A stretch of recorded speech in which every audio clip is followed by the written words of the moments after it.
The year is 2005. Anakin turns to the dark side. YouTube debuts, and we couch jump for Mariah, McDreamy, and a girl with a dragon tattoo. T-minus 20. Rewind 20 years with Joe and Mel. Week of 13th March 2005. T-minus 20. Hey, what do you think this is, a talk show?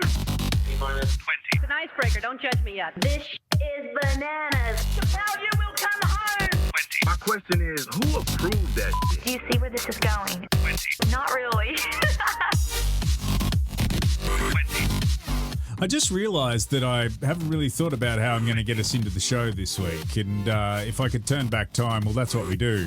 I would have done it differently, and that's what we do as well on this show. We do things differently, but we do turn back time to this week 20 years ago. Are you with me, Mel? Do you understand where I'm coming Find from? a way. I've just started thinking about Cher, and how amazing was she? She did turn back time at something the other day, and she was wearing a very similar outfit to the one on the ship. The woman doesn't age.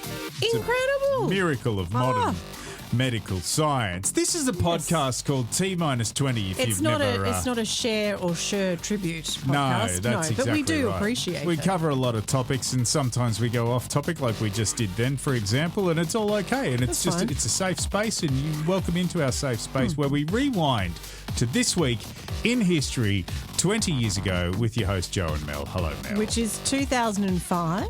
And this week we're smack bang in the middle of March, 13 to 19 March. Lots of stuff happening, kind of sciencey stuff. This is the Brookhaven National Laboratory in Long Island, home to the Relativistic Heavy Ion Collider. You are going to find out all about the Relativistic Heavy Relativistic. Ion Collider. That doesn't even sound like a word. That sounds like they made that up. This is a great name Relativistic. for a heavy metal song. This next one's called Relativistic Heavy Ion Collider. Woo. Let's open up a pit. I'm going to Robot City. I'll make you proud.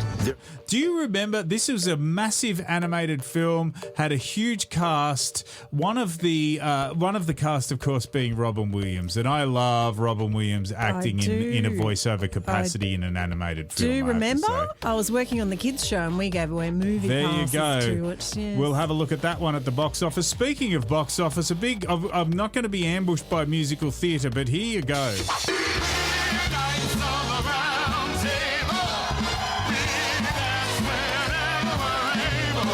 We are going to talk about musical theatre later. I can't get away from it. See? I feel like this musical theatre is one that you could get around, though. I probably think could. you'd tolerate this A one. comedy. It's always good when it's funny. Anyway, those stories and more on T-minus 20. I'd like to test you. I'd like to test. I'd like to test your knowledge. I haven't been tested for a while. Well, not for anything good anyway. I want to test My you. age. I stumbled across something on the socials called the Gen X ASMR Blindfold Challenge. Oh, ASMR. And See, so- you've already lost. I was so late to the party on ASMR. ASMR. I don't know what it stands for, but I do know that it's just Audio people. sensory meridian response. I Wow, think it there is. you go. And all I know is It's where people get put paper clips in jars and flick rubber bands and they breathe. or just chew food. Like, Oh, you know, the just- lasagna yes, guy. and honestly, Remember that? And it was really wet. It's really gross. Remember that? Yeah, the wet lasagna And he was ASMR famous. stuff. Yeah, and it was a Yeah. thing that was trendy for a while there. And are we dear. over it now? I don't know. Well, this is not really ASMR. It's basically noises. But the response is from the the Gen X. goosebumps and the hair Yes. standing on the so back. the of your neck. idea is Gen Xers will get the goosebumps because these are sounds that they all should know. So I'm I going to reckon play most you. Gen Xers haven't had them for a while. I'm going to play you Yeah. some sounds, some Gen X ASMR, and your challenge is to say what's creating said sound. Okay. Okay, this will be interesting because I have all the sound stuff in front of me, but you're going to do this I'm going off to play your it phone. through my phone. Is there an end of my phone that's better to put to the microphone? I don't know where the sound comes The out end of my that- phone. I Where does would the sound use come the out? end that- I think it's the This bottom. end? Yes. This end. Okay. Sound comes out of the bottom Right. when you're a Gen Xer more Okay. than anywhere else as well. Here, are we ready? Okay, yes. Okay. Come on. I know exactly what that is. What is it? That's putting a tape into a video cassette recorder. It is. Yeah. Give yourself a ding. Thank you very much. Okay. Are you ready for number 2 Gen X ASMR? Okay, yes. Here we go. Yep. What is this, like a Sorry. Stop talking. You've just missed it. Now I've got to try and rewind something on. Do you know how hard it is to rewind a reel? This is very difficult. Whose reel is this? We should give credit to the channel. I don't know until the end. I'll have to jump back in at the end. You have to wait. This is very difficult. I'm having to thumbo it all the way back to the start. Now, can you stop talking? Yep, ready to go. Shh. Standing by. Shh.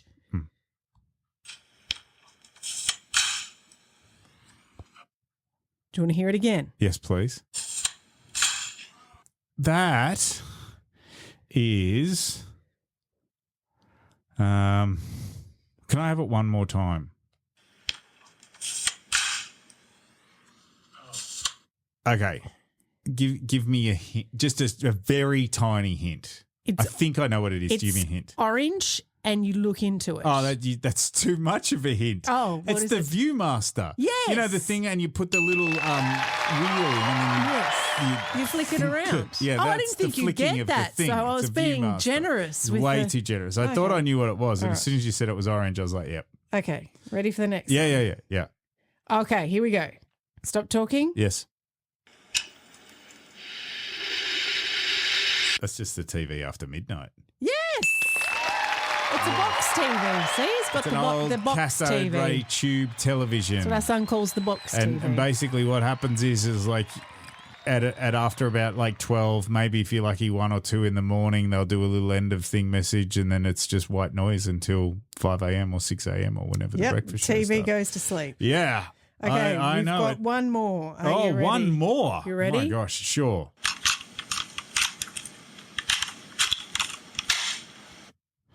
Oh. Would you like it again? Yes, please.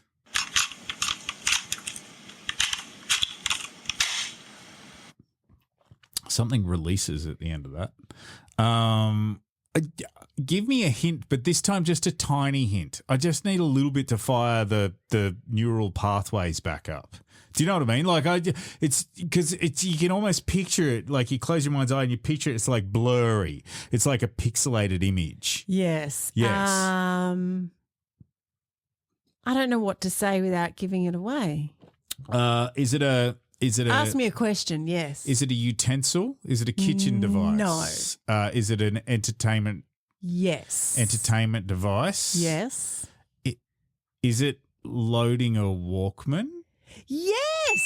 I didn't think you'd get that one. So he's putting a cassette in it and then he was ejecting it back out. Yes, that's why I said something was being released. Released, yes. You're right. Yes, there we go. Look at that. You got it all. So this, what's that? Gen X ASMR. It was Gen X ASMR. So it's from an account called AARP, yes, which is a journey through the lives of Generation X. I'm going to give them a sneaky follow. Good. I think that's good. Right in our wheelhouse, isn't it? Well, we've endorsed them now, so let's hope they stay the course and don't turn into, I don't know. No scandals or anything like that. Yeah, I don't need any weird influences. They seem quite wholesome. Right. Well, as a Gen Xer, bordering on a boomer, I'm very wary about my social media. I'm concerned and afraid of it. Your footprint, yes. Yes, but give me some Gen X ASMR any day and I'll crack that for you. It's very soothing, isn't it? Don't you worry about that. Yes, yes. That's some lovely ASMR, isn't it? That would just beautiful. put you to sleep. It's so soothing. It certainly stirs It's very me. Enya-esque. I could have done a feature on the Enya album, perhaps. Enya-esque, like, Sounds like as Enya. in Enya from Temu. Yeah. Temu Enya. It's the Hatches, Matches and Dispatches clue because that's the segment we do at the end of the show, and this is a little trick we do to hook you through. It's either a birth, a death, or a marriage or something that from a celebrity. What did we have this week? Is this another birthday this week? Yes, it is a can't birthday. even remember. Yes, it is. It is a birthday. It A is. celebrity having a birthday. Who said this?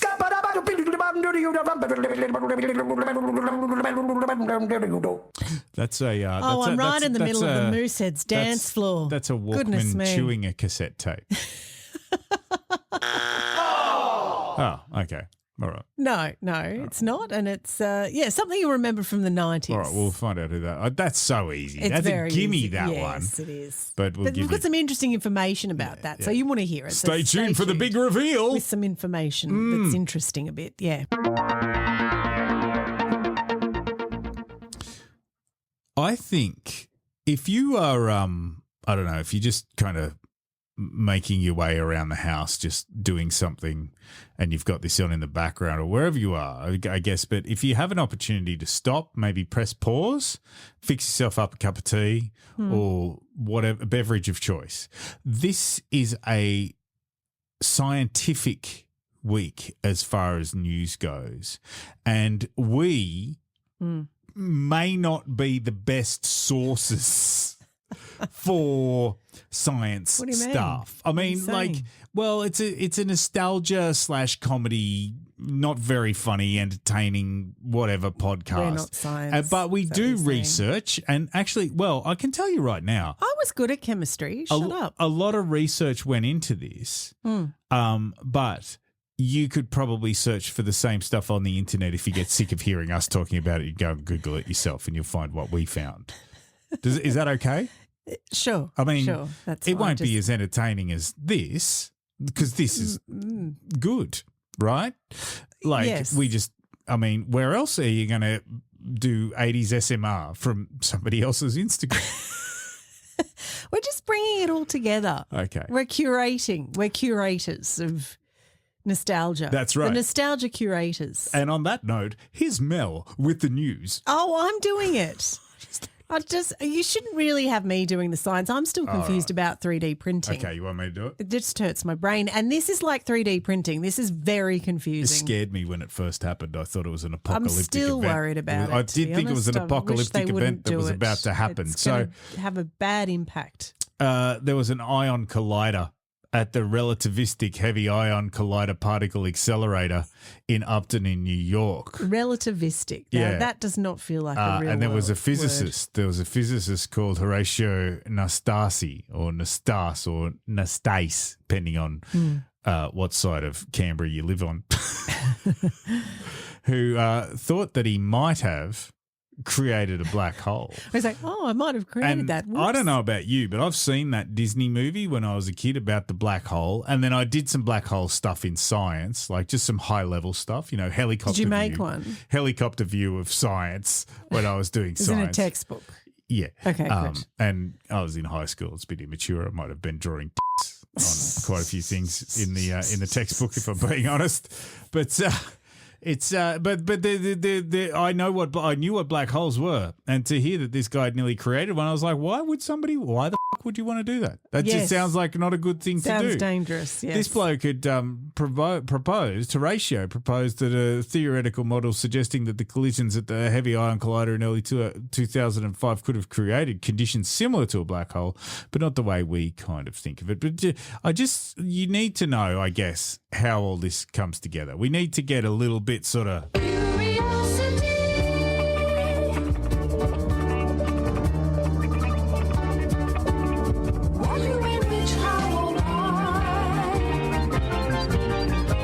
Well, that's just lifted the standard. We seem very scientific now, don't we? We pale in Need some comparison to brown Dean and Rob, flare really. cords need to be wearing corduroy. I can't for do this. the mustache, and you've got better hair. So I have a bit of a mo. I think some FAQs are what we need, to be honest. Yes, some FAQs, yes. because that's what I always do when I don't understand things. Where's your FAQs? Well, what's your page? The first- frequently asked questions? what's your first cue? So my first cue is, what's a relativistic heavy ion collider? RHIC question mark.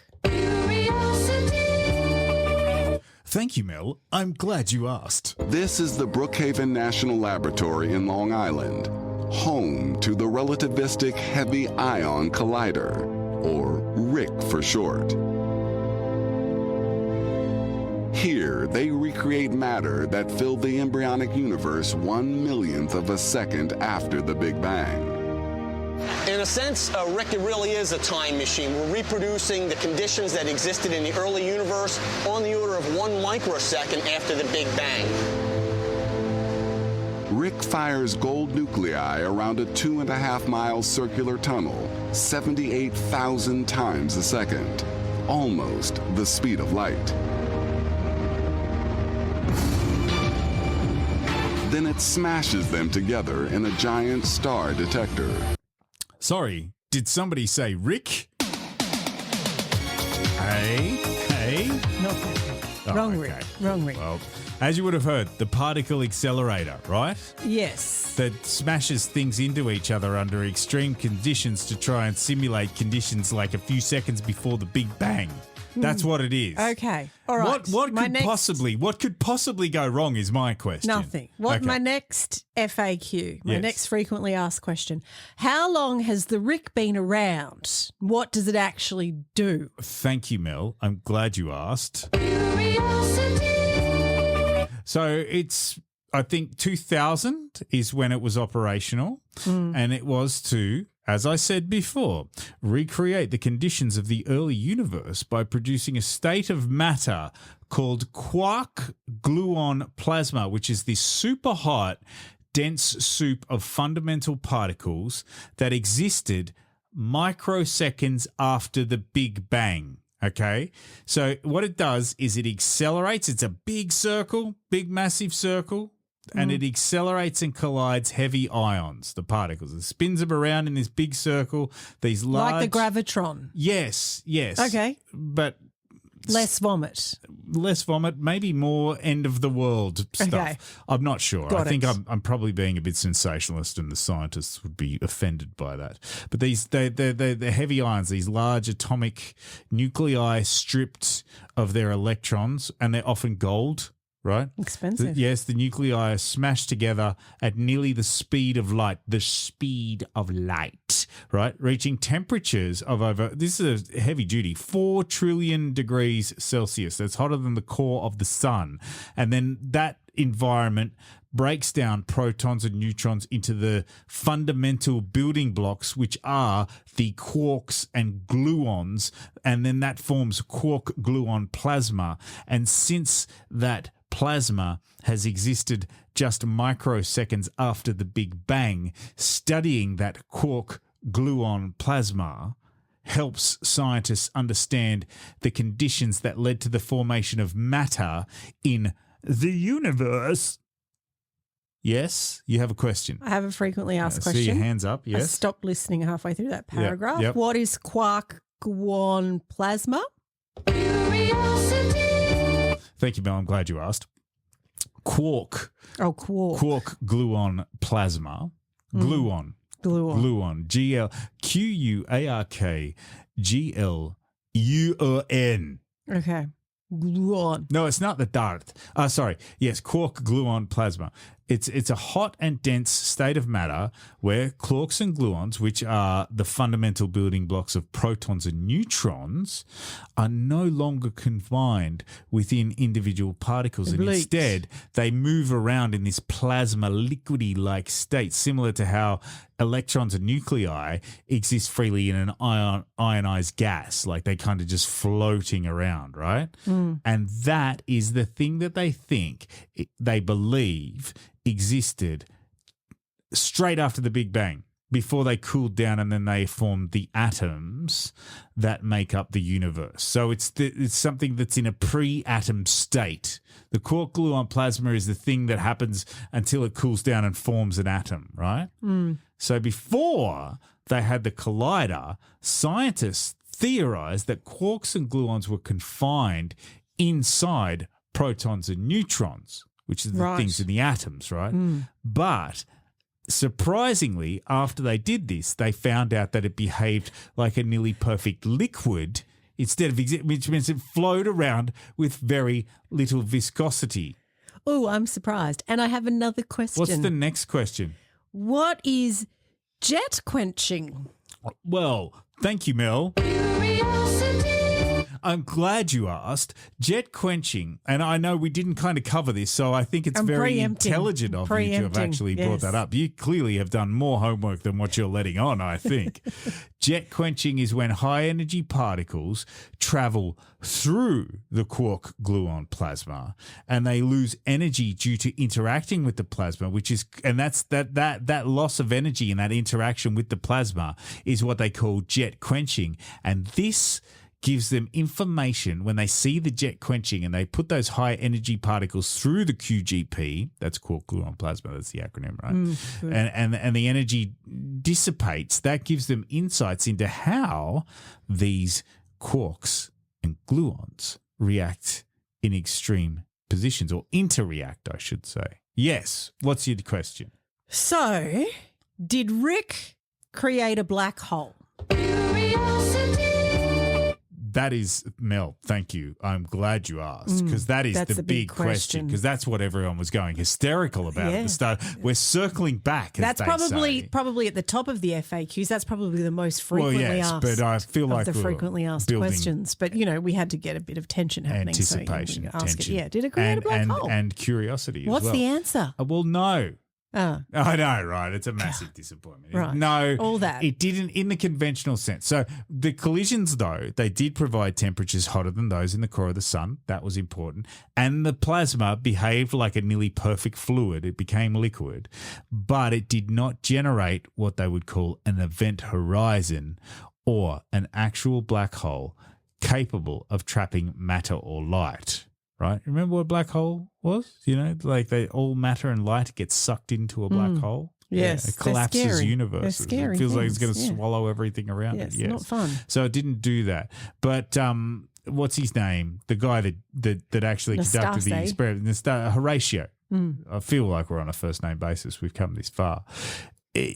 His argument was more that it was about mathematical analogy. So he suggested that the plasma behaved in ways similar to dual gravitational descriptions of black holes in string theory. So his work was really theoretical, and he didn't imply the formation of actual black holes in the lab.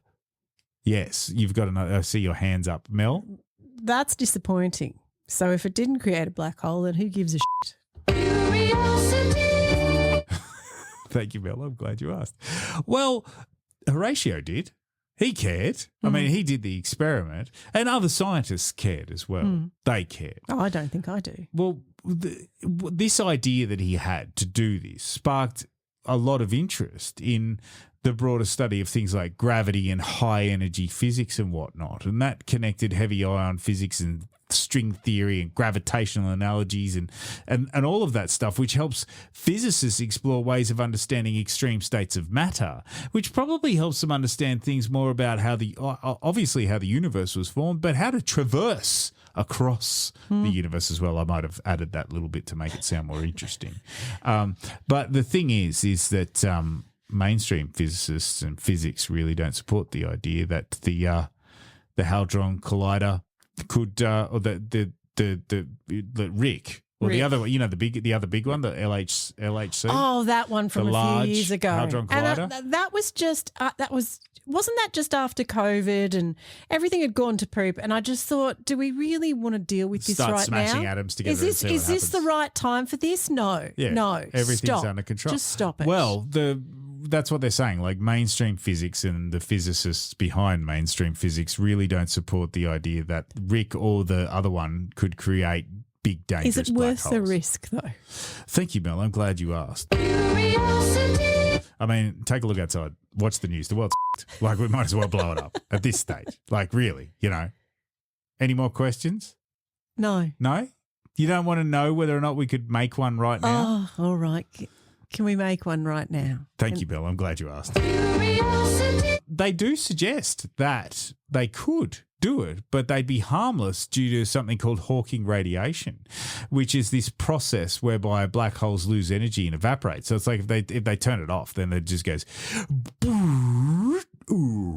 Oh, okay. It's gone. Right. So they don't think it's dangerous. I did that sound effect because I hadn't had time to source one earlier. I thought it didn't sound dangerous, so no. I'm feeling much more comforted about this now. If a black hole formed that was microscopic, like in the middle of this room, right? Yeah, what would it suck in? Well, it wouldn't suck anything. It'd evaporate in a fraction of a second because of suck you into a ditch radiation. or anything. No, it'd be completely harmless. So far, no black holes, nothing to worry about. And if one had formed, then it might have evaporated, but we're not sure. And most mainstream physicists think that the energy that is required to create a black hole far exceeds anything that we could ever achieve on Earth, especially in one of those colliders. Okay. And that concludes my TED Talk.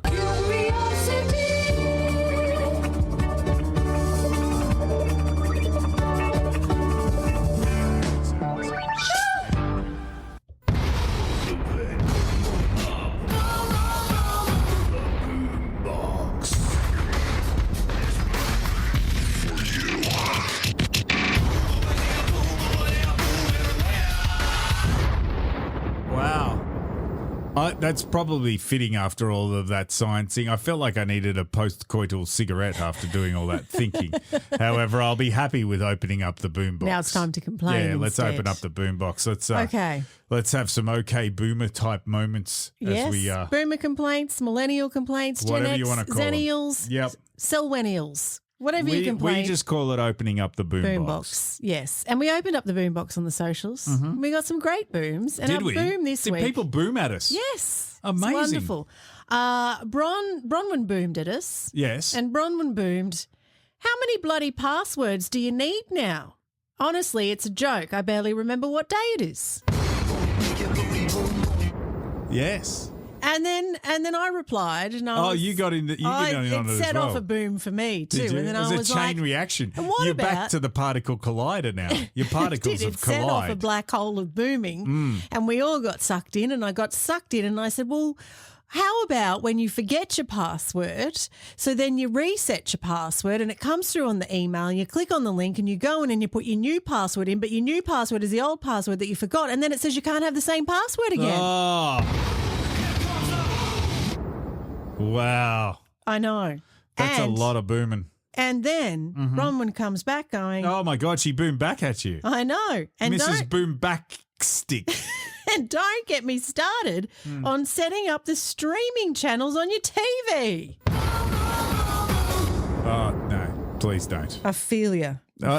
Who's Ophelia? I don't even know how to turn the TV on in our house.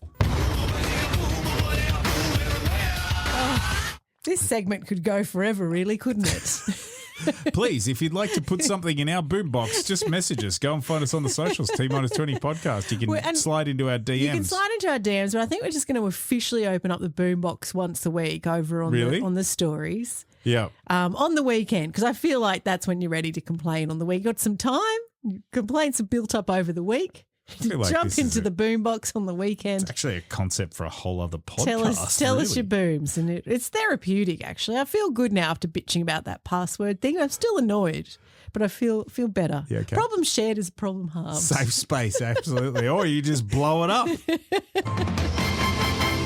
This will bring us all back down, I think. Sport, yes. Sport. Are you okay with sport? We're talking about boxing. Oh, but I don't mind boxing. You don't mind it? People A bit bashing of each other up. pugilism. It's fine. very primal.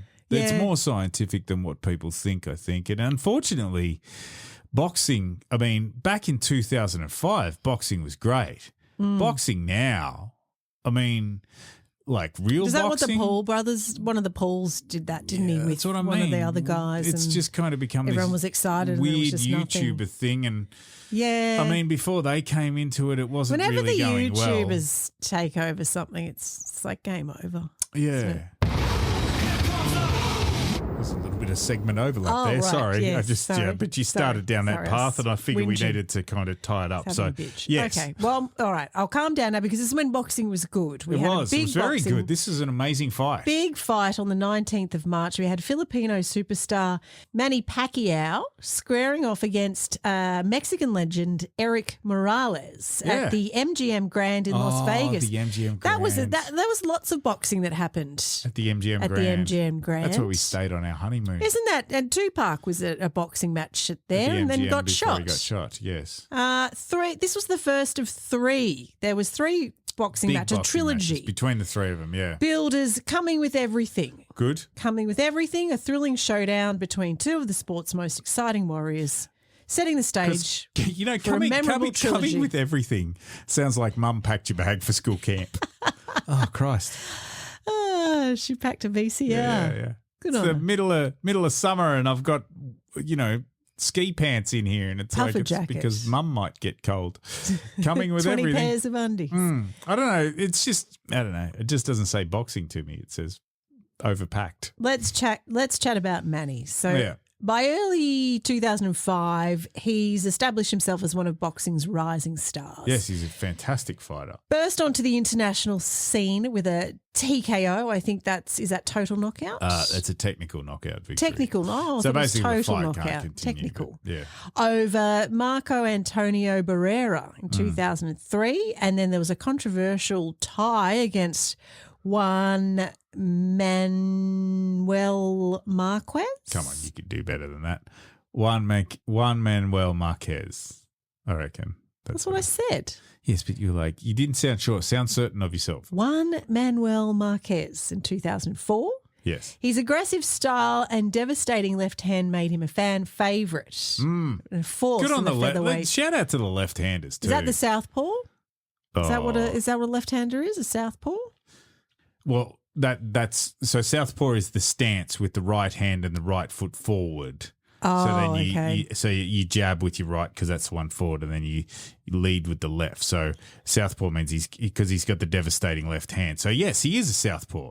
Yes, you were right, and I kind of mansplained that to you, and I'm a little bit embarrassed and ashamed for doing that. Don't worry, it was just a guess.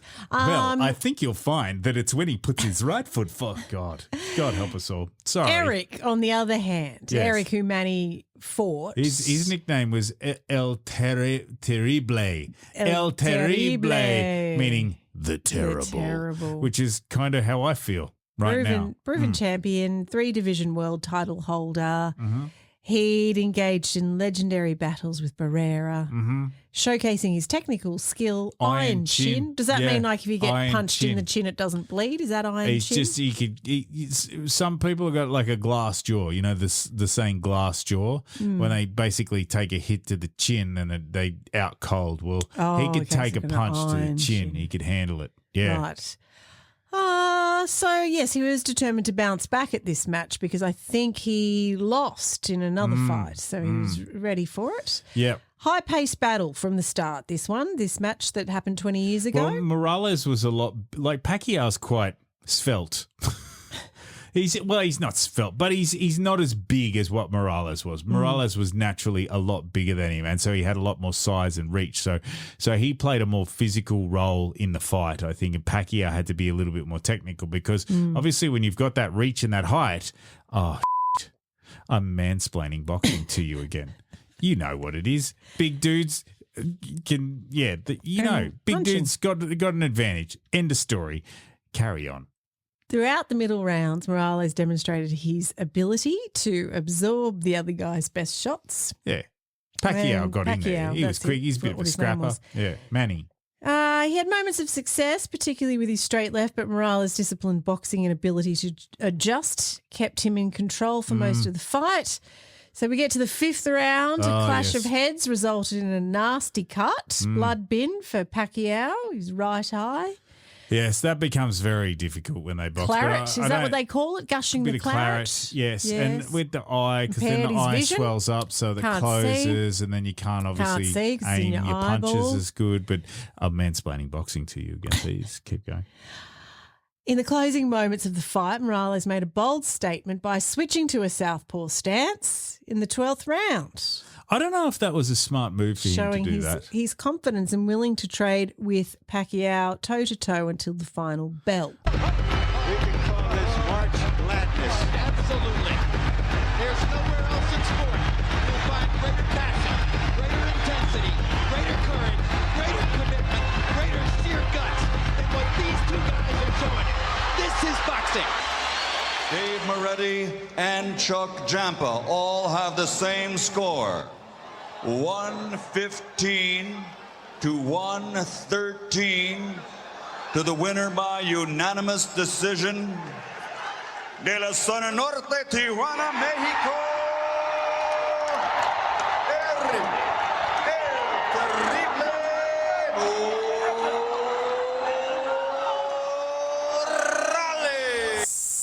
Oh, that was nice. Rolling I love that ring announcer. I can't remember his El name. Terrible One. El Terrible Morales. Yeah, he did. I mean, we always remember Manny Pacquiao as being a bit of a legend. He didn't win that fight. It was 12 rounds. Morales got a unanimous decision victory. You heard it, 115, 113. Across the board with all the judges, which reaffirmed him as the elite fighter. And that was Pacquiao's first ever loss in the United States. Was that a yawn then? Are you getting a little bit bored? Yeah, I'm a bit bored, to be honest. Look, even though Morales was the victor, right, it was the beginning of the trilogy. The first one, Pacquiao came There's back. more. Yeah, he trained, he learned from the loss, he watched the tape, he did the montage, the Rocky style montage, I'm sure. And then I think it's 2006 they fight again. Pacquiao wins in that one, which we'll probably talk about if we're still going. Probably And then not. in November he closed it and he actually got him again. So Pacquiao ended up being the victor overall. So he lost the first one, won the other two.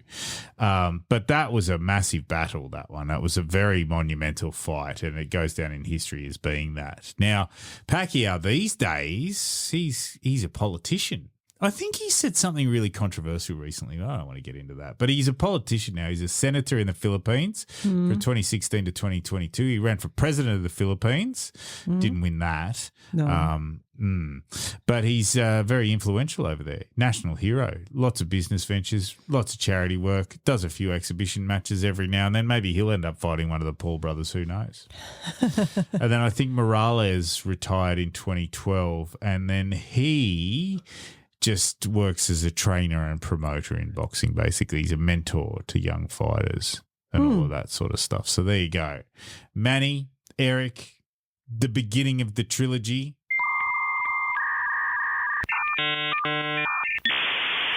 Let's move over to tech. Yes, and I feel we're going scientific again. I told you it was a very scientific it's a little bit episode. too much for me. And, well, this is technology. This is an innovation that was brought in 2005 that had already had substantial work made to it. I mean, I'm thinking of things like, remember that robot on that show, Now You See It? Oh, yeah. that one, or like Dexter from Perfect Match. Yeah. Remember that? Yep. Small Wonder, Yeah. Mickey. Well, that was highly advanced, or Metal Mickey. That was a very good also robot. very advanced.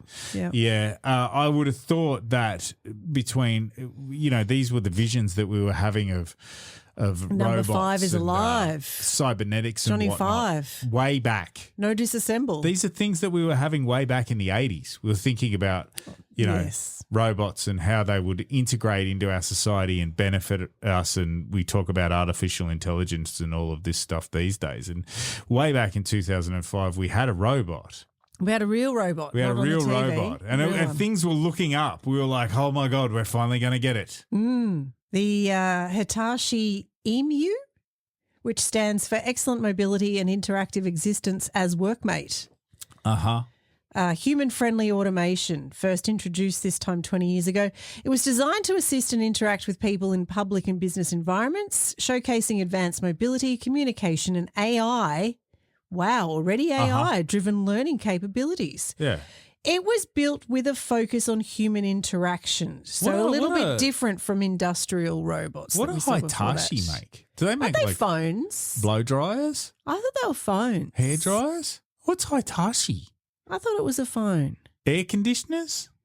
I think maybe air conditioners. That's that. Hang on. Does that ring a bell?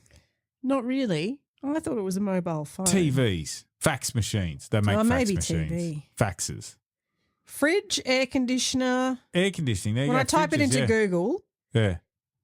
when I type in Hitachi, we Yeah. get refrigerator, construction machinery, Yeah, right. TV, Yeah. AC, an Air conditioning, excavator, excavation and A drill? robots. Yeah, okay, good. or a logo. Oh, no, that's its logo. Isn't there a Hitachi that is a... Oh, I won't go there. That's all right. Yeah, okay, cool. So, but Wide also, range of products. Wide range, yes. Okay, here we go. It's not a high range of products, including but not restricted to transformers, energy, data storage systems, technology stuff, lots of things. Yes, and there's another... Healthcare, Yeah. renewable energy, railway systems. I think it's everything. And there's everything. the other Hitachi, and if you know what that is, you nasty. So, but robots. They were doing robots. Yes, they're doing robots. Emiew. Moves on 2 wheels. Oh, so it is like number 5 is alive. Yeah, he had the 2 wheels on the tracks. That's right. So it's like it's a little over, well, it was under a metre tall. It was about the size of a kid. It's very non-threatening, wasn't it? And humanoid looking. Good. Like it had a head and shoulders and arms. Moved but then it around moved on its wheels. 2 wheels. Yes. Handy for settings like offices, airports, shops, where it could assist customers and employees. またこれらの To live with people, robots should move as fast as human. But the technology in present technology, we can't make robots with such a speed. So we choose the two-wheel type. So that was Toshihiko Horiuchi, who was the robotics project leader from Hitachi. And he was explaining that wheels, because of the technology, the wheels, that was the quickest way to get them to keep up with humans. Like they couldn't do the whole bipedal walking type thing That's yet. tricky for a robot. The technology was holding them back, so they just put wheels on them, which gets challenging when you get to things like stairs, unless you're like number 5 and you got the caterpillar tracks. Yes. You know, the caterpillar tracks. But they would. But at number 5 was a very advanced version of Johnny 5, thank like, you. Remember, he gave Emiew himself a name, Johnny 5. That's right. But this is an example of they were a smart device. Well, they were starting to be a smart device. They had AI learning these things. So they had like natural language processing capabilities, which means they could respond to your speech. They were voice activated, basically. Oh. Yes. Now it's evolved over the years. So they've still been doing stuff with them, although I don't really think that, have you seen one around the house recently? No. Now they're these tiny little disc things that the cat attacks called Roombas and whatnot. But yes, it was trying to kind of identify objects and people and recognize speech and all of that sort of stuff. And so they were working on it, and they were also working on that adapting to different environments. But like I said, like a Roomba probably does a better job of that now. So they also had cloud-based stuff, but it just didn't really. I mean, it didn't really take off, did it? I don't think so. They tested it in a few areas, but I guess it was too expensive, and really, what would you get them for? But they are still dabbling, aren't they? They still have They still have it. I feel like Boston Dynamics have kind of taken over that a little bit. And they did one, in 2016 they had the cloud-based remote brain, and they started using them at the airport. Do you feel like the Roomba was what else do you want Emiew to do? Like, you don't want clean up. And I feel like the Roomba is it a step up or a step down? I mean, it's smaller, it's more compact. It's got wheels. Can't chase you up the stairs. It's basically a Dalek, isn't it? Let's go to music. Yes. Music. We'll start with the UK brand new number 1 called Dakota by the Stereophonics.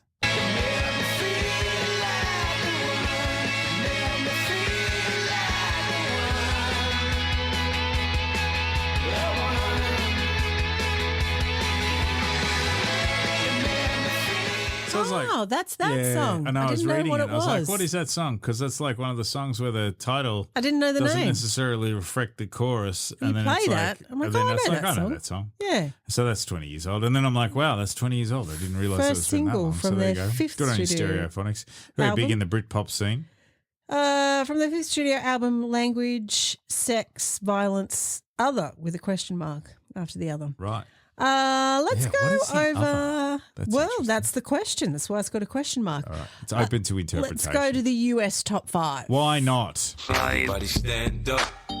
Everybody put your hands up. Let's party. Everybody bounce with me. Some champagne and burn a little greenery. It's hot. Disco Inferno. Let's go. You're now rocking with a prince. This how we do. We make a move and act the fool while we up in the club. This is how we do. Nobody do it like we do it, so show us some love. This is how we do. We make a move and act the fool while we up in the club. This is how we do. Nobody do it like we do it. You should let me love you. Let me be the one to give you everything you want and need. A baby, good love and good. My shadow's only one that walks beside me. My shallow heart's the only thing that's beating. Sometimes I wish someone up there will find me. I take you to the candy shop. I let you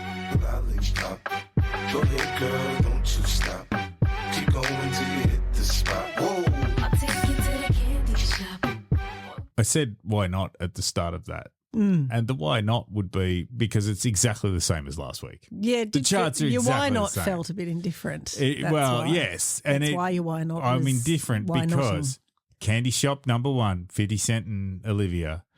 2, Boulevard of Broken Dreams, Green Day. 3, Let Me Love You, Mario. How We Do that was the game feat 50 Cent.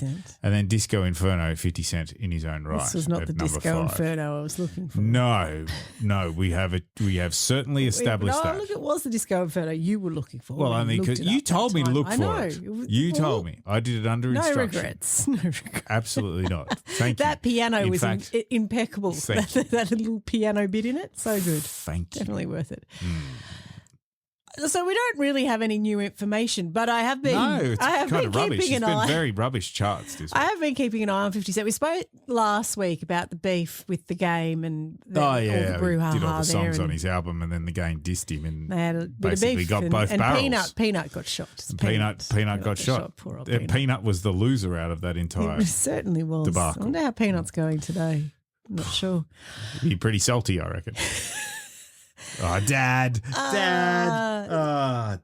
So I've been monitoring 50's Instagram because he does like to stir things up. He is a bit of a stirrer. He's pretty good on the socials. He's got good game on the socials, Fitty. It is quite amusing. And I mean, Fitty was all over the whole Diddy thing. I do worry for him. He basically, like he had he knows. He's woke. Fitty is woke. In the true sense of the word. He's been discussing it for some time. But anyway, so he's always liking to stir things up a little bit as well on the socials. So he's been very busy over the last few weeks. So we had ASAP Rocky, Rihanna's husband. He had there was some trial. He or shot something. someone, or he got charged. Is a shooting assault or something. Yeah, I don't know the ins and the outs. I fully don't understand, but I saw Rihanna at court. I barely have she enough looked time amazing. to catch up with what's happening in my own Well, life. I didn't even know who let alone ASAP Rocky was. I didn't even know his name was ASAP. I was thought like he was you, ASAP some old person Rocky. like you was like, well, it's an acronym. I thought he was Reply By Rocky. I thought it was as soon as possible, Rocky. I thought it was That's Reply who I thought By it was. Rocky. Yes. So on his socials, this is Oh, you 50 thought it was Cent. RSVP Rocky? Yes. I just got that joke then. Sorry, it took me a little while to catch. That's very funny. So Sorry. 50 Cent, Yes. 50 Cent was discussing ASAP Rocky. RSVP Rocky. And in a post, he said, I'm sure that he will, I think, whatever happened, he win. betted that he'd win the case. And he said he'd bet $500,000 Wow. on it. And so then a legal reporter called Megan Cunniff, That's unfortunate. she left a comment on his post because he goes, hey, if you want to get some money, who wants the bet? 50 said this in his post. And then Megan says, I'll take that bet. And so then ASAP Rocky wins. And so now 50's been posting, when am I going to get my money? I need my money by Monday. He's like atting Megan Cunniff, going, where's my money? So he's having a bit of a play there. Then he also the other day shared a GoFundMe for Big Meech. Who's Big Meech? So Big Meech is one of hip hop's most infamous drug kingpins. Oh, he's like legit gangster. We're not saying anything about Big Meech. No, okay. No, we're just All right. reporting the facts. All right. He Are you was sure? recently. I can't say anything about Big Meech. No, you can't. Please don't. What is Please Meech? don't. What does Please, Meech no, even just mean? please don't. He was recently released from jail.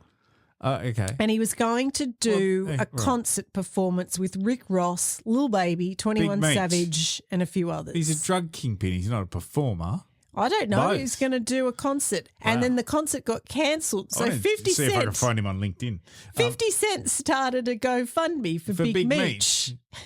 What for? To give him the money from the The concert? description on the GoFundMe says Big Meech, who co-founded the notorious organisation the Black Mafia family, was released from prison late last year. Meech came home with plans for a big homecoming concert, but unfortunately the event was cancelled due to unforeseen circumstances and he needs help paying his bills. Any help will be much appreciated.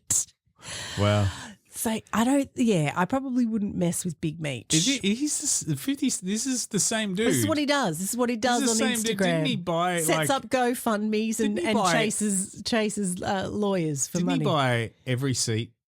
A Ja Rule. Or the first 10 rows of a Ja Rule concert. Yes. He did something to Ja Rule as well the other. He's a very busy guy, and it's very amusing. Yeah, Go give him a follow. I do like that. New number one over in Australia.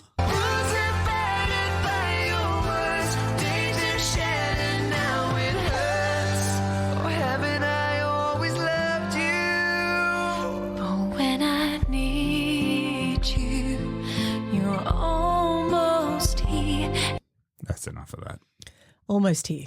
Brian McFadden and Delta Goodrem. Delta, they were a couple at this stage. No, weren't they were not. Oh, what? This is where it all started. This song is from Brian with an I. Yeah. Because it was Brian with a Y, and then he left, what was it, Westlife? And he changed it. He dropped and the then Y he became out Brian with an Different I. Brian. So now it's Brian with an I. Same Brian, different Y Spelling, or I. different Okay, spelling. yes. Good. New spelling, new me. Same Spelling. different I'm out shuffle. of the boy band to spend more time with my wife and kids, and now I've left my wife, and now I've released an album, Brian with an I. With Delta. He's released a single with Delta, and the single was on his debut studio album, Irish Sun.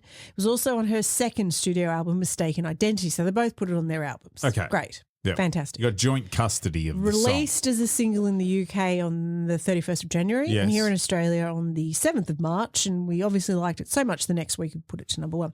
So this is where our Delta and Brian with an I first met. This is where Recording it the started. single. This is where they met. Wow. Brian's just split up with his wife, who he wanted to spend more time with, which is why he left Westlife and changed the Y to an I. But apparently that didn't work out, so he's just split. And Delta's just finished her relationship with the Pooh, because apparently one of the newspapers here in Australia said he was going out with Paris Hilton, and that was news to Delta, and then it was all over. So she cut it off. So they're both, both newly single. So they're both They sing single at the almost same here. time. They're It was in the very recording breathy. studio. It was very breathy, wasn't it? Fireworks. It sounded like they were breaking up in the song. Felt if a I'm bit being breathy honest. and steamy. No, I thought it felt a bit There was steamy. tension there. There was Bit of definitely tension. sexual There was a lot of tension. emotion. I don't know if it was sexual, but there was Sexual definitely tension. emotion there. They fell in love and Talk about began sexual dating. tension with our Delta. Take it easy. They began dating shortly after the recording. So Well, there I definitely approve of was that. some I'll sexual allow tension. Brian to date our Delta. The relationship, though, Yes. do you remember Delta? So what's the UK tabloids, like The Sun? Oh, like The Sun and they're all is it like I don't know, like National Enquirer, right? News That's of the one. World? News of the World. It's like, well, News of the World, yes. it's That's like the trashy Delta one. Goodrem and then aliens. Daily Mail. Aliens stole my ovaries or something. Yes, yeah. no, that's... Oh, that's the NT that's News. the National Enquirer. The No, NT that's the News. NT Yes, yes. News. Crocodiles stole my ovaries and sold them to aliens. Cracker in my clacker. Horny Roo beat me up in the middle of the road. That's what happens in the NT News. That's a great publication. That one. I'm having this kangaroo's baby. Or is it a dingo's? I'm not sure. But we'll find out. The UK tabloid. I think OK is another one in the UK. They hated her. OK in the UK. They hated Delta. They didn't like. They because thought Delta was a homewrecker. They thought she had ruined, that she'd come in between. Because remember Kerry, she's in Atomic Kitten. Yeah. So she's in the biggest girl band over in the UK. In the UK. He's in Westlife, the biggest boy band. So isn't that just a beautiful romantic story wonderful. of coming Like together of the pop girl and royalty. the boy band Yeah, and power couple. reality TV, and they're both so beautiful. Everyone wants it to work. And then our Delta, homewrecker. Comes in and just Homewrecker. busts it open. Across the tabloids. I don't think that's fair for Delta. she I think even Delta said- is often maligned and unfairly. Do you? Yeah. Yes. Okay. Yeah. I'm not. I'm saying- still angry with her for yelling at me on the phone when I interviewed her all these years ago. Maybe So you I have should have done- feelings. I mean, I don't understand. I how did she listen could've- to the song. She accused me of not listening to the song, and I Yes. did listen to and the that's, song. your research is sound, so I did I'm listen offended to on the your song. behalf. But Did you even listen to the song? Yes, I did, Delta. Just a little bit of empathy. I mean, she's young. She's been doing promo all day. She got some other person on a radio station saying, "So who are your influences?" I don't think I asked her that. You probably know didn't. what I think you've asked got her. more credibility than that. Anyway, I I still did think she's listen to it, maligned. Delta. Lots of people criticise her when they see her on The Voice and they say very horrible things. And now it's not like she's not used to it, because back in the day when she was hanging out with Brian McFadden She's and the forged a most hated relationship woman with in him, the UK. they That's were what saying she- horrible things about her then too. So good thing She she's said. got thick skin. She I guess. said in an But it's interview- still not nice, and I still think you should be kinder to Delta. Me, personally. No, Okay, good. the royal you, like the world. She said, I'm pretty sure I got voted the most hated woman in Britain one year in an interview. Wow. Now, yeah, that's not nice because they were both single. So everyone Yep. just get over it. Yep. November 2007, sorry. Despite the fact that people were saying that they were over, they got engaged. And then in 2009, they were planning a wedding. They were going to go to Bali. Oh, well, that's... Some braids and some bintang for the guests. Damn. Bintang singlet for Brian, some That's braids for Delta. Delta, I thought Yep. you were classier than that. Take your Imodium just in case you accidentally get a bit of water in your mouth when you're having a shower. Yeah. Yep. Ride some jet skis and Yep. what else do you do in Mopeds. Bali? Yes, without a helmet. What else do you do? I think generally just work really hard to try and stay clean. I'm sorry if I've offended anyone who's that probably is a Balinese bit offensive. or anyone who's been to Bali, but I don't see the attraction. It just feels like bogan trip. I'm not keen on going anywhere where if you accidentally drink water, which is something, I know it's a luxury and we're very lucky to have water and it's clean in this country and whatnot, but I'm not really keen on going anywhere where you drink water and then it makes you piss out your ass for the next week. I'm not keen on that. I'm sorry. Well, it's not like you were invited to the wedding anyway. I'm a simple Delta man. and I want Brian people to lay off specifically Delta. said you're and not I'm invited. Not interested in going to Bali. So You're not invited as anyway, much as so it I doesn't love you, matter. Delta, I'm going to have to No, turn down the not invite, coming. I'm afraid. Well, it didn't happen. The marriage never happened. The relationship fizzled out, and I think it was 2011 when they finally publicly ended their relationship. That Oh. was the end. Unlucky. Yes. In love, as is the case with most of these famous people. Hey, let's talk about an album I like. I kind of liked it. It's the second studio album from a band called Trivium, and the album title was Ascendancy, and it featured this song called Dying in Your Arms.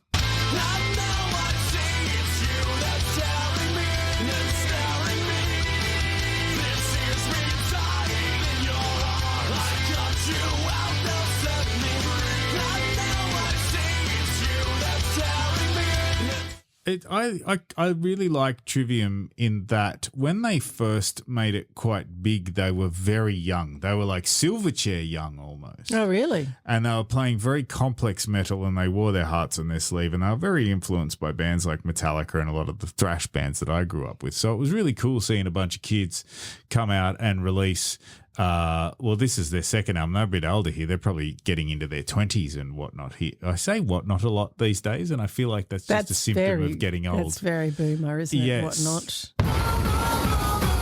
So sorry about that, but I do like them in that they probably are a little bit younger than me, but they were very heavily influenced by the same sort of music that I like. So they put that album out, and it was really good. It was the first album that they had to feature guitarist Corey Bolio and bassist Paolo Gregoletto. But the real driving force behind Trivium is the singer-guitarist Matt Heffey.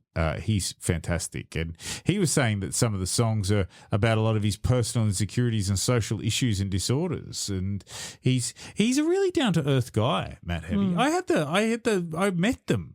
Remember, I met them when we went to Soundwave, and they were playing at Soundwave, and I wanted to go to Utopia, the record store, after Soundwave. Oh, yes. And they were doing an in-store there. And I That's right. wasn't like, I was kind of like foot in both camps. Like, I've heard their stuff. I like it. I'm not really a massive fan. I certainly would have gone to the in-store or gone out of my way.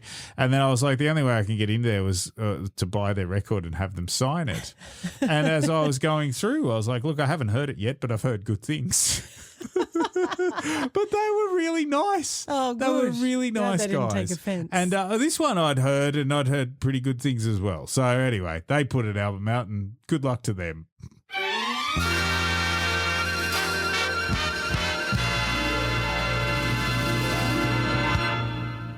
Hitch is still number one here in Australia at the box office. Wow, how boring.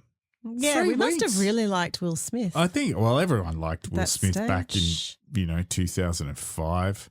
Remember we were trying to Hadn't put a foot wrong yet. Remember we were trying to remember his song. That it's called Switch. Yeah. Switch. But it was couldn't- from the film Hitch, wasn't it? I don't know, but we couldn't remember the song of it. The song of it, the name of it. I felt name like of the song. I felt like you actually did clarify that. No, I remembered it the other day. Did you? When I was driving. Don't you hate and I was it when like, that happens? Switch. It's called Switch. It's like when you get insulted and then you think of a comeback Something really about good an to hour say back. later and you're Yeah, like, I know, God it damn, always I wish I was quicker witted than that. Yes. Oh, well. Okay, so Hitch US. number one in Australia. US has got this big animated film with a humongous cast. I'm going to Robot City. I'll make you proud. There comes a time in a young person's life. What? Perfect.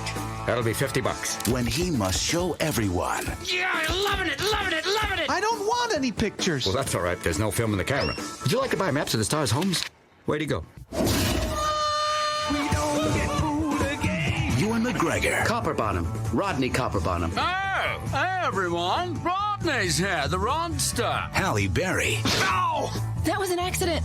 I meant to do this. Greg Kinnear. Bye, Pop. So long, son. Good luck with your dastardly plans. Mel Brooks. Hey, who's the dame with the sweet keister?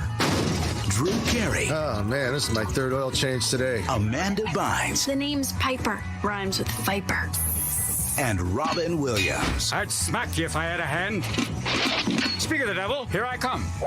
Ow! Robots. Aunt Fanny! Why is she called Aunt Fanny? Couldn't call her Aunt Booty. Whoa! Na na na na na na na na na. Whoops. See, like that is a stacked cast. And then you put Robin Williams like the absolute icing on the cake. Yeah. He's so fabulous in animated films. Like you always think about Aladdin and he's the OG genie. Yeah. And like you can't do the genie without Robin Williams. And he was great in Robots as well. And Ewan McGregor was in there. You heard all the cast. Huge. Halle Berry, Greg Kinnear. An inventor robot named Rodney Copperbottom, which was Ewan McGregor, seeks his idol, Big Weld, who was voiced by the great Mel Brooks. I mean, my God, you got Robin Williams, Mel Brooks, same thing. He works for his company, Robot City, but then there's this big plot that happens where the new leader, Ratchet, which is Greg Kinnear, and his mum, they have to upgrade it and eradicate all the struggling robots known as outmodes. And, of course, Copperbottom, I think, was in outmode, or Robin Williams. Anyway, $260 million, nearly $261 million if we want to round it up worldwide. That's pretty good. Lots of animated film. merchandise too. I'm pretty you sure there remember? was Happy Meals. And Well, you did the yeah, promo we did for it. promo for it on the kids show that I worked on, and we gave away movie tickets. And a kid and his dad actually built a little robot statue and sent it in, and I kept it. Do you remember that statue? And it was yes. built out of car parts, and it had Yes. springs, and then Yes. it had like a little, it was like a dial thing for a head, and Yeah, it was somewhere in the it was cupboard. very heavy. It's and very I intricate. think I dropped it on my foot. And Yeah, that would have hurt. Did draw that blood. would have hurt. It was- They want a movie pass. It's not good. That Well, entry? I'm going to sue.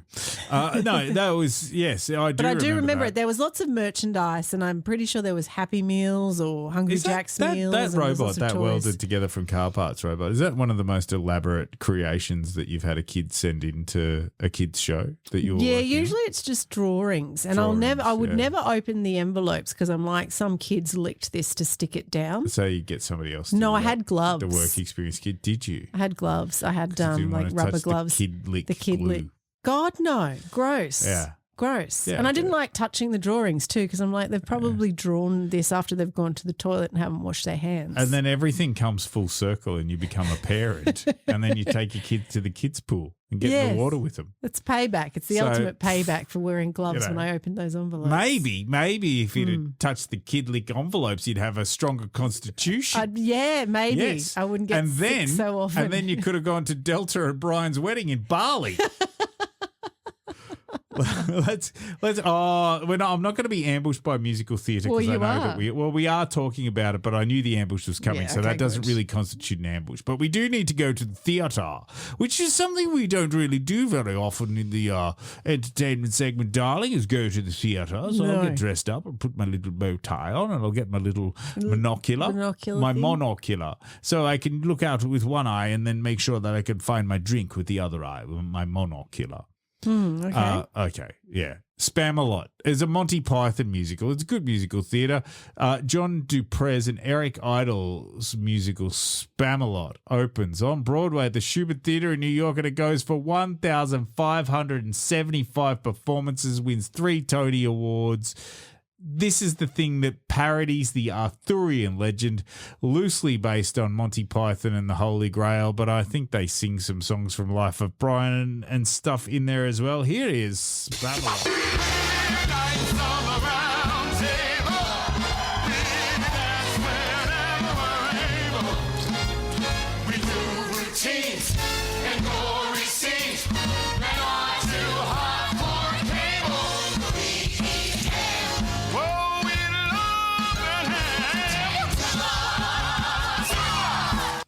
It was a pretty big deal when it opened. So Spamalot is a nod to the Monty Python Spam sketch. As we said before, the story follows the Holy Grail movie very loosely. There's things like Killer Rabbits and Taunting Frenchmen and the musical number about always looking on the bright side of life, like I said, from the Life of Brian, which they took as well. But the original cast had Tim Curry, the great Tim Curry, as King Arthur. It had Hank Azaria of Simpsons fame as Lancelot. I mean, my goodness, like, why wouldn't you go and see it?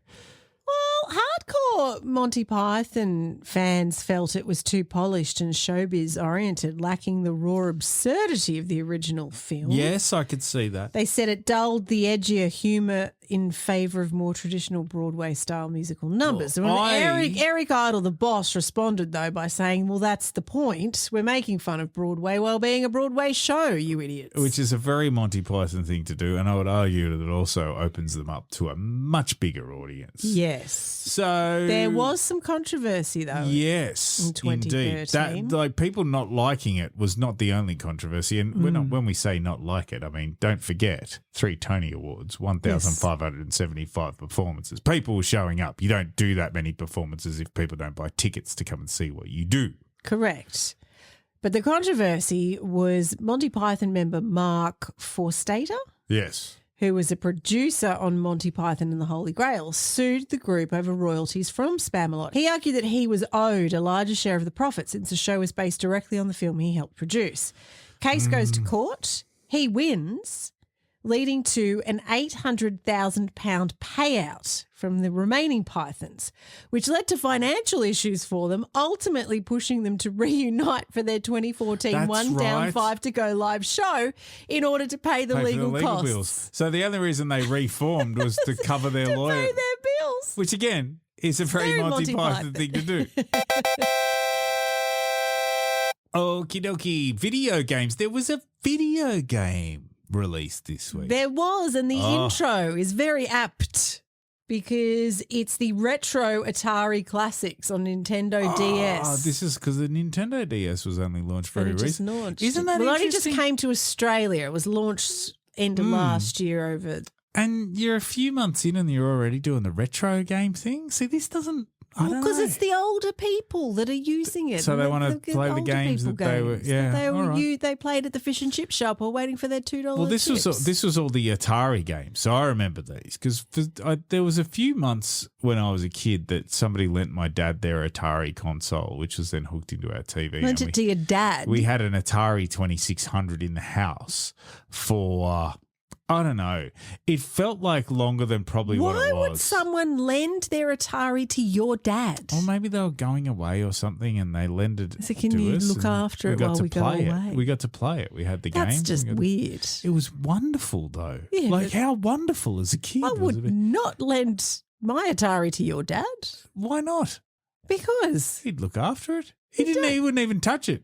you That's don't the lend thing. your Atari. Well, I wouldn't lend my gaming console to anyone these days. But I mean, bit there's odd. far more riskier because you're connected to everything and you logged in and then all of a sudden, your credit card details, people are buying games and you don't even know. Anyway, well, buying new skins in Fortnite and whatnot. That didn't happen back in the day of the Atari 2600. And when that console was in my house What did for you that play? short amount of What time, happened? I played Pitfall, I played Space Invaders, Missile Command, all the good ones. But it was wonderful. And in hindsight, when I look back at it as an adult, I was very young at the time. I only lived in that town for like 2 years where we had that. So the person that lent the Atari to your dad didn't even know your dad for longer than 2 years. That's risky. I'm not entirely sure. That's risky. Well, he had a really stable career. Ataris He's are a expensive. pillar of the community. He worked for the bank. So, you can trust those people, right? No, you need to know someone longer than 2 years to lend your Atari. but that's what I mean. Like, I was there for a short You're period very of lucky. time. You're very And we lucky had that that happened. console in the house, and I can't really place at my age as to how long we had the console in the house for, but I do remember I played it a lot, and as a consequence, it feels like we had it there for quite a long time. But how when you're smaller, Wait. time's longer. Let me finish. Sorry. When you look back on things as an adult, like time goes by a lot quicker. When you're younger, you're little, and everything's little, and things are bigger. And so time felt like longer. So it felt like we had that console for years, and that's the end of that story. But this game was an Atari retro game, which is the point that I was getting to. Oh, well, I wasn't really getting to it. I was diverging from the point. You may have been interjecting to try and get me back on task, and I obviously didn't read any of the signs. But we're here now. I think we've got an Atari ad from a long time ago, which is just lovely. Can you play that? In reference shush. to the... Okay. Just play it. All right. Way down deep inside of every man, there's a little boy, an Atari fan, and without any doubt, the boy will come out when he plays a game from Atari. Have you played Atari today? Give a man an Atari game and he'll turn into a little boy. But don't worry, he'll be grown up enough to share it. Have you played Atari today? Motherfucker. I remember that. I thought that I wasn't going to get ambushed by musical theatre in this show. Have you played Atari today? Have you played Atari today? Yeah, that is a lovely ad. It's Isn't a lovely it? ad. Isn't it? It's very good. Games that were featured on the Retro Atari Classics. Pong. That's of like the course. first ever game. Breakout. That's just like the second ever game. I think. Asteroids. That's love love Asteroids. Still play Asteroids. Centipede. Centipede was also a very good game. Gravitar. Not really played sure that. of Gravitar. I think Gravitar was like a second tier game. Lunar Lander I know played. Lunar Lander. Yeah, that was that difficult. was I didn't mind it. Missile Command. I loved I don't think I played Missile that. Command. What's that one? That's the one where the bombs are coming and you have to shoot the bombs, but then the bombs split and then you have to shoot more of the bombs. Stressful. And you have to protect your base. Sprint. What's Sprint? I'm not sure, but I Running think game. yeah. And Sprint Tempest Warlords. No idea. That's sort of Anyway, it was out. It was out this week 20 years ago. And it was an Atari thing. And, Our son has a DS, doesn't he? Yeah. We should probably get it. Really? His DS. The I Atari think stuff. I'd like to play that. That was Do you good. know the thing though with the retro games? And this is like, oh yeah, I remember back in the day in these retro games, and then you play modern games, and modern games are amazing, right? Modern video games are amazing. And then you get nostalgic. It's a little bit different to the podcast, hopefully, because I really hope that this isn't the desired effect when you listen to us talk. Because when you play those retro video games and you go back and they're clunky graphics, and then you realize it's like you can't kind of move the way you want to and do the things, and you're like, this is shit. I like that. I loved jumping on the Game Boy and playing Mario World. Mario World 2. Yeah. The muscle memory was still there. I remembered all the secret rooms. I remembered when to jump and eat the mushrooms and all that stuff and land on the turtles. Yeah. It was so fun. I You loved it. You like being hamstrung by old technology. Good for you. Pretty much.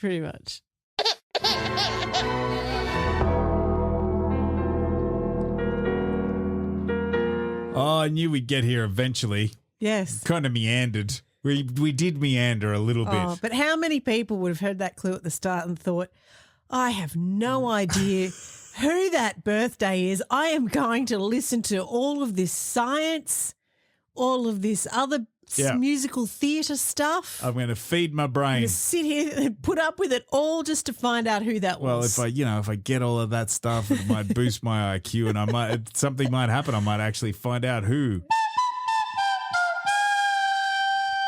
that celebrity was that was having a birthday this time 20 years ago. Well, it is their birthday. See, I do that all the time. That said this. Oh,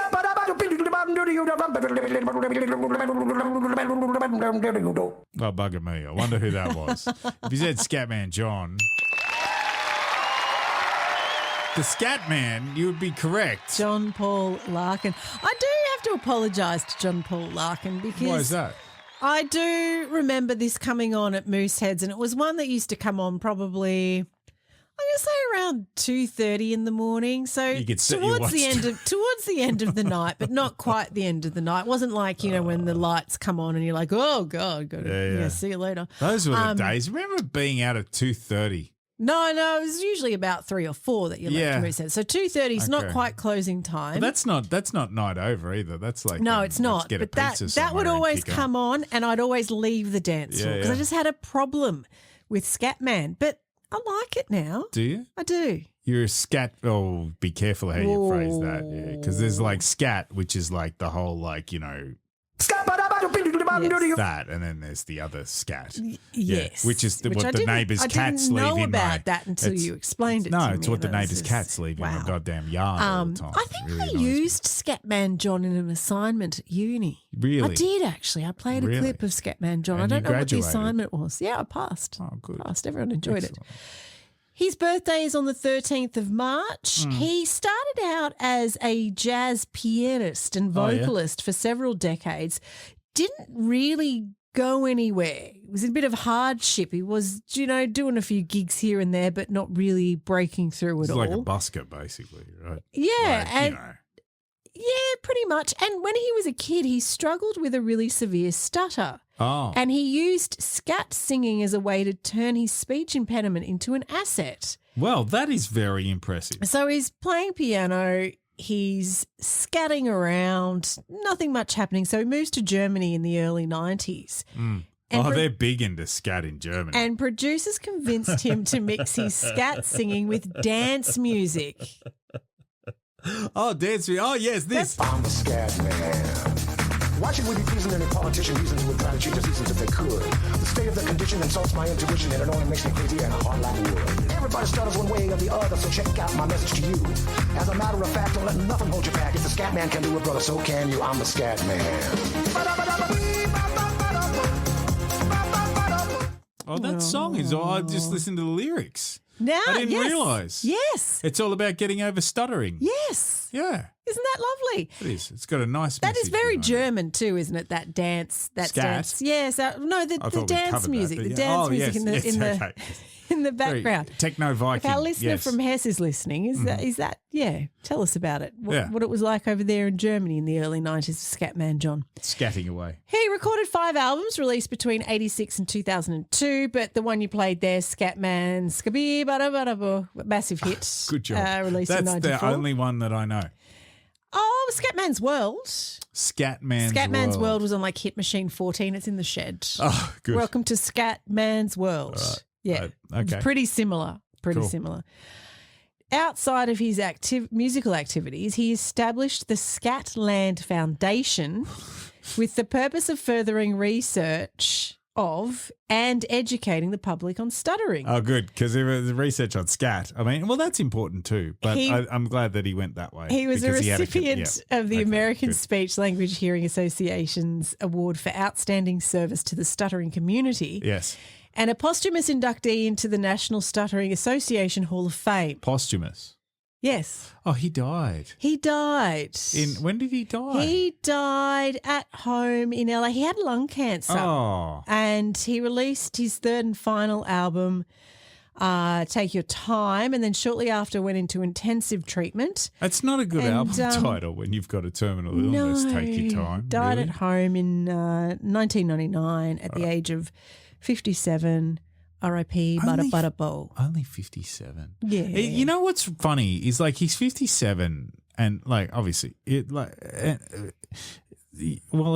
maybe it's not funny, but he's 57 and he sounds older. He always looked really old as well. Yeah. Do you remember what he looked like? He was kind of, he had the moustache and he was in a suit. He was very fancy. But I he think looked that's a lot like that older whole than what he like was. Golden Girl phenomena. Do you know what I mean? Like when days, they put the long hair on like the these Golden days? Girls. Yeah. Because I think I'm as old as the Golden But Girls like- were when I started watching But them. like the Golden Girls back when the Golden Girls were the Golden Girls. Yeah. are Same age or as the me, same age as us probably. now. Yeah. Or same age as like Jennifer Aniston now. Mm. But everyone looks different. It's the hair. You the reckon hair. it's just the hair? Because, it's the short perm set hair Yeah. and the pedal pushers. Really? Give them the long hair and the different, like today's makeup. That's Yeah. what you think it is. Yes, people have done that. Have you not seen the things where they've put the long hair on them and done their makeup? Well, And you're yeah. like, oh. But that's the thing. I mean, like you could throw a purple rinse on a 20-year-old and they'd look about 80, wouldn't they? Really? Potentially. Yeah. I still don't know what to do about this.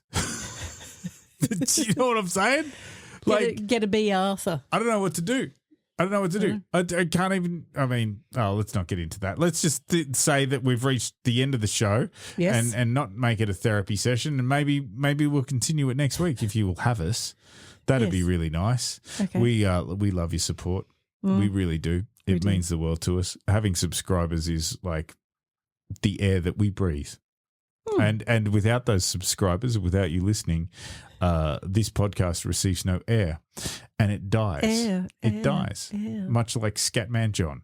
So please Wow. tell your friends. Wow. We'll see you next week. We love you. Come and find us on the socials, Facebook, Instagram, TikTok. Yeah, boom. Boom over there, and you Oh, might end yeah. up in the boom box next week. Don't forget. I Give mean, us a I feel boom. like that segment's yet to take off, but I feel like we've made some really good inroads. I think we've got plenty of And content we- just from ourselves. And we'd love you to show us your booms. So with that in mind, have a great one. We'll see you next week. See ya. Thanks for taking the time to rewind. Join us next time for another week that was 20 years ago. In the meantime, come and reminisce on the socials. Search for T-20 Podcast on Facebook, Instagram, and TikTok.